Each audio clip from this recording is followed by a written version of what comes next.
倫敦金現從$3500每盎司高台跳水，5月9日單日暴跌超$100，第一批追高的年輕人賬戶浮虧已超20%，這到底是抄底機會，還是崩盤前兆？2024年一年的時間裏，倫敦交易所現貨黃金從$2063每盎司一路飆升至最高$2790每盎司。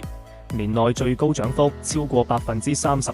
2025年4月中旬，倫敦現貨黃金價格最高觸及$3500每盎司，短短3個多月時間，漲幅已經超過20%，確實讓很多朋友心動不已。那麼，現在到底是不是入局黃金投資的好時機？我們究竟要如何看待黃金投資呢？來看看黃金市場這波魔幻操作。香港街頭排起長隊，市民瘋狂套現，有人直接拿3公斤黃金擺件換了200萬港元。這邊廂國內卻掀起抄底潮，某機構出庫量暴增43%，黃金 ETF 一天就增持8.7噸。深圳水貝金條價飆到780元每克，回收價768元每克，一買價差竟達200元每克，冰火兩重天，太刺激。再看關鍵信號，中美貿易一緩和，避險需求瞬間降溫，美元指數狂漲到98.6，創年內新高。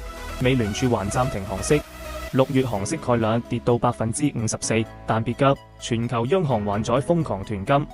2025年第一季度就增持244噸。紅海油輪爆炸，南海局勢也在持續點火，倫敦金現$3300成了關鍵生死線。